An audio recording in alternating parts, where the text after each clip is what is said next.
O Senhor esteja convosco. Ele está no meio de nós. Proclamação do Evangelho de nosso Senhor Jesus Cristo, segundo São Marcos. Glória a vós, Senhor. Naquele tempo, Jesus começou a ensinar de novo às margens do mar da Galileia. Uma multidão muito grande se reuniu em volta dele, de modo que Jesus entrou numa barca e se sentou, enquanto a multidão permanecia junto à margem na praia. Jesus ensinava-lhes muitas coisas em parábolas, e em seu ensinamento dizia-lhes: escutai, escutai, o semeador saiu a semear. Enquanto semeava, uma parte da semente caiu à beira do caminho. Vieram os pássaros e a comeram. Outra parte caiu no terreno pedregoso, onde não havia muita terra. Brotou logo, porque a terra não era profunda. Mas quando saiu o sol, ela foi queimada, e como não tinha raiz, secou. Outra parte caiu no meio dos espinhos. Os espinhos cresceram, a sufocaram, e ela não deu fruto. Outra parte caiu em terra boa, e deu fruto, que foi crescendo e aumentando, chegando a render 30, 60 e até 100 por um. E Jesus dizia: quem tem ouvidos para ouvir, ouça. Quando ficou sozinho, os que estavam com ele, junto com os 12, perguntaram sobre as parábolas. Jesus lhes disse: a vós foi dado o mistério do reino de Deus. Para os que estão fora, tudo acontece em parábolas, para que olhem, mas não enxerguem, escutem, mas não compreendam, para que não se convertam e não sejam perdoados. E lhe disse: vós não compreendeis esta parábola? Então, como compreendereis todas as outras parábolas? O semeador semeia a palavra. Os que estão à beira do caminho são aqueles nos quais a palavra foi semeada. Logo que a escutam, chega Satanás e tira a palavra que neles foi semeada. Do mesmo modo, os que receberam a semente em terreno pedregoso são aqueles que ouvem a palavra e logo a recebem com alegria, mas não têm raiz em si mesmo, são inconstantes. Quando chega uma tribulação, uma perseguição, por causa da palavra, logo desistem. Outros recebem a semente entre espinhos, são aqueles que ouvem a palavra, mas quando surgem as preocupações do mundo, a ilusão da riqueza e todos os outros desejos, sufocam a palavra e ela não produz fruto. Por fim, aqueles que recebem a semente em terreno bom, são os que ouvem a palavra e recebem e dão fruto. Uns 30, outros 60 e outros 100 por um. Palavra da salvação. Glória a vós, Senhor.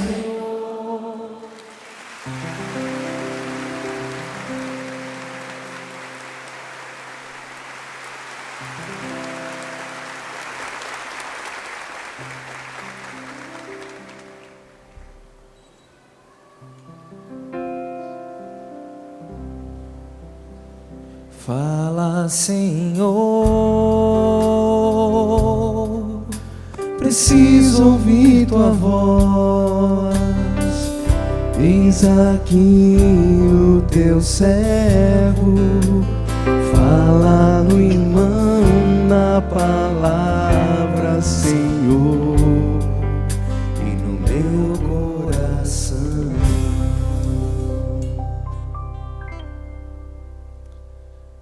Querido povo de Deus, caros telespectadores, estimados padres, diáconos, seminaristas, religiosos, religiosas, irmãos e irmãs na graça do Santo Batismo. Dizem as más línguas que bispo fala demais. Espero contradizer esta palavra. A liturgia de hoje nos traz dois ensinamentos muito importantes. O primeiro está na primeira leitura, ligadas ao Salmo responsorial. Davi, depois de construir a casa para si, o seu palácio de cedro, quis também construir uma casa para Deus, uma vez que a Arca da Aliança, aquela espécie de cofre de sacrário que continha as tábuas da lei, continuava numa tenda, numa barraca. Inicialmente Natã até concordou, mas depois o profeta, meditando melhor, se deixando iluminar por Deus, disse a Davi que não, era Deus que haveria de construir uma casa para ele, e não ele, uma casa para Deus. Só que a palavra casa aí está em dois sentidos diferentes. Porque Davi fala em casa em termos de templo, e Natã fala em casa em termos de dinastia. E de fato, da dinastia de Davi, haveria de nascer alguém que esse alguém seria de fato uma verdadeira casa de Deus, seria a morada de Deus entre nós. Jesus, o Filho de Deus feito homem, foi a presença encarnada de Deus em nosso meio, e assim Deus habitou entre nós através dele, e continua habitando, porque ele quis formar um corpo em torno dele, com todos aqueles que haveriam de acreditar nele, os seus discípulos e discípulas. E pelo batismo, nós nos tornamos templos do Espírito Santo, e portanto, enquanto igreja e individualmente, nós somos moradas sagradas de Deus. Por um lado, nós entendemos a importância de um templo físico quanto este, o respeito que nós devemos ter por eles.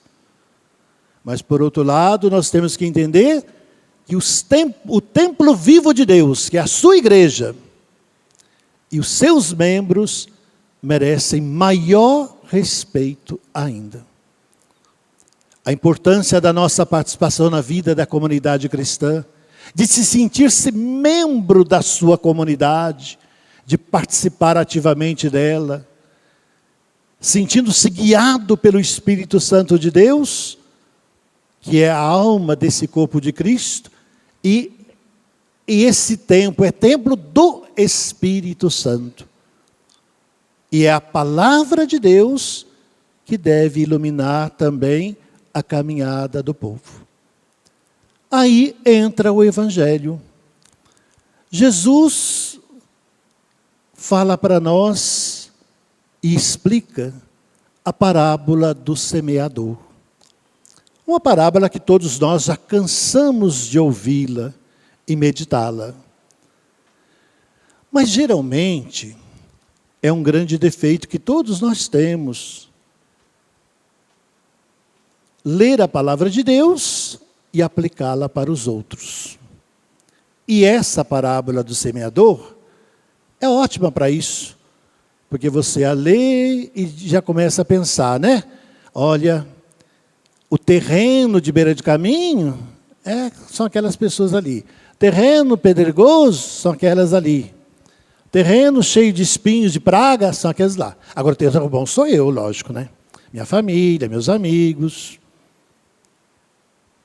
Na verdade, meus irmãos e minhas irmãs, todos nós somos terreno bom, a princípio. Porque foi Deus que nos criou. E nos criou a sua imagem e semelhança. E o que Deus fez, Ele fez muito bom e nós muito bom.